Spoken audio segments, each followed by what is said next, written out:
Hey, what's happening? YouTubers back with a brand new action figure review. God damn it.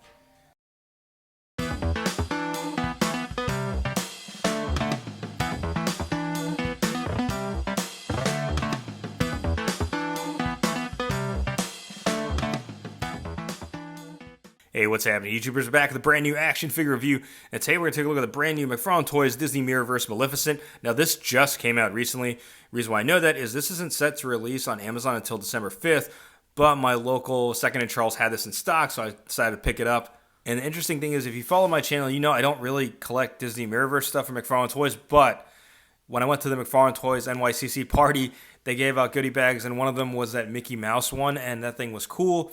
Then, next thing you know, I picked up a couple other ones on GameStop on sale, and now I'm fully into this line, and here I am with Maleficent. I had to pick this one up just because aesthetically this looked awesome, but without further ado, like we always do with the review, let's get started with the box art first. So it's your standard box that you'd see from McFarlane Toys, I guess for the Mirrorverse line, but you see the figure right there, Maleficent, Range, Disney Mirrorverse, McFarlane Toys, and on the side is the image of Maleficent, and on the back is the full image artwork of the game, which, if y'all didn't know, this is what it is. Disney Mirrorverse is essentially a mobile game that you can play on both platforms, and then, this is kind of nice, I like this like silhouette shot, but on the side you see the image of her again, and then on the top it's interesting.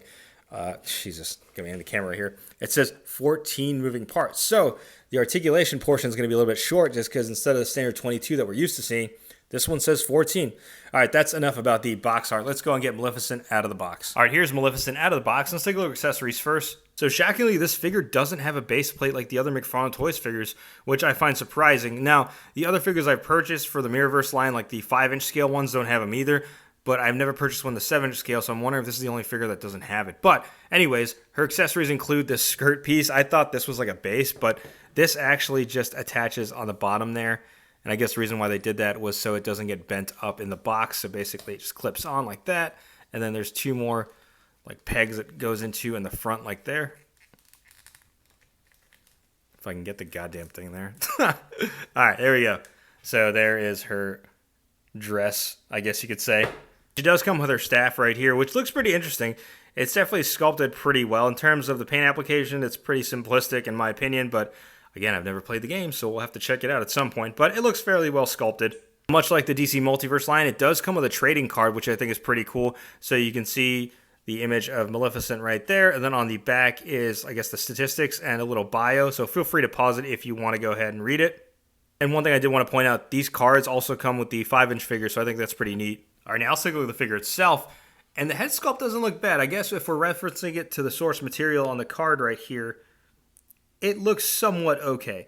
The paint application could be a little bit better in my opinion. I think especially the like eyeliner there could have been a little bit better shading, but overall sculpt looks pretty on point to what we see in the source material. So I do like the sculpting of it. That was one of the reasons why I picked this specific one up, just because I love the sculpting of Maleficent, especially in this Mirrorverse rendition. Like, it just looks awesome to me.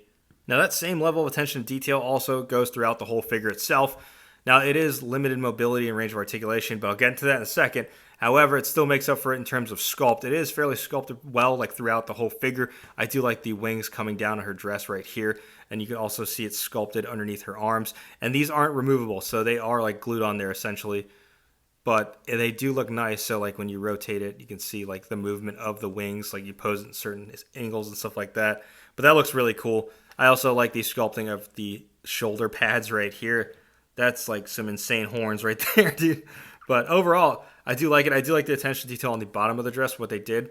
You can see this purple strap or like purple color palette going all the way down. You see like the tail of her dress right there. So I understood why this was a separate piece, because it just plays out so well like this. Whereas if they put it in the box like this, I think it would have been scrunched up. But yeah, it does look nice. And you see on the bottom, this might be a reason why there's no base plate, because this thing is a straight up flat. So she should be able to stand on her own.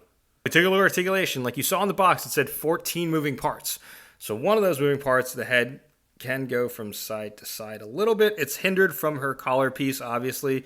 Can it look up? Not really. Look down. Wow, so she can look down a lot, just not up so much. And then there is a shoulder joint right there. Now, there isn't a faux butterfly joint. I don't think you'd need it because, you know, I don't know why should be needing a butterfly joint on there or faux butterfly joint, but there is a swivel at the bicep. She does have double jointed elbows, which is pretty interesting. So that's still a nice range for double jointed elbows on this figure.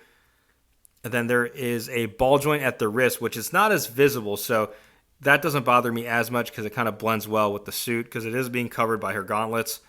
Now, in terms of the diaphragm, there is none. There is a ball joint at the hip, though. So you can, wow.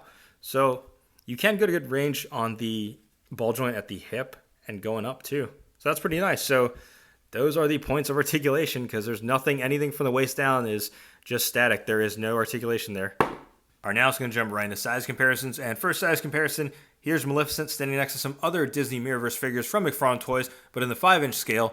We have the Mickey Mouse one, which is the one I got from McFarlane Toys NYCC party, which this thing looks badass just because the ability to make it look like he's floating, that looks pretty cool. And then we also have Belle, which I got on sale at Target, and I kind of wish this was in the 6-inch scale because, don't get me wrong, this figure in a 5-inch scale is still pretty cool, but it would have been nice if it had more mobility and articulation like these 6 and 7-inch figures. And next size comparison here, she is standing next to some more Disney Mirrorverse figures in the 5-inch scale. We have Baloo and Donald Duck, and it's just something about the aesthetics of these guys that just look awesome. It's like it's trippy seeing Donald Duck in this armor, and then Baloo had the big propeller accessory, but it just looks cool to me. I'm not so much sure if it's in scale with Maleficent in the 7-inch scale in the game, but like I said, I might have to check it out just for reference. And last size comparison here, she is standing next to the Marvel Legends Thena from Eternals, and if you don't know why I'm comparing her next to Thena, for those of you who don't know, Angelina Jolie did play Maleficent in the live-action movie. Alright, some overall thoughts on this figure is it's okay. In terms of articulation, it is pretty limited, but then again, when I look at the other Disney Mirrorverse figures from this line, especially the 5-inch one, they do lack articulation. However, what they lack in articulation, they more than make up for in sculpt. This is no different. I think the sculpting work on this is fantastic, especially the wings that are attached to her arms and the dress skirt. Like, those pieces look fantastic. The head sculpt could look a little bit better, but overall it looks great. In terms of mobility, like I said, it's not going to have too much articulation. But then again, I wouldn't want Maleficent doing these Spider-Man articulation poses. You know, I don't need every figure to have that articulation. So I get it. For the price point of $22.99, which is what I paid, do I think it's worth it? Yes, if you're a huge fan of Maleficent or the Disney Mirrorverse game. I picked it up more so just because I'm a fan of the character and the sculpting work of this figure specifically. But yeah, let me know what you think in the comments below, YouTubers. Are you a fan of this Disney Mirrorverse game or the figure line from McFarlane Toys? Or are you a fan of the character Maleficent? So yeah, sound off in the comments below. And like always, if you like what you see, be sure to hit that like button. If you haven't already yet subscribed to the channel, go ahead and subscribe. Thanks for watching.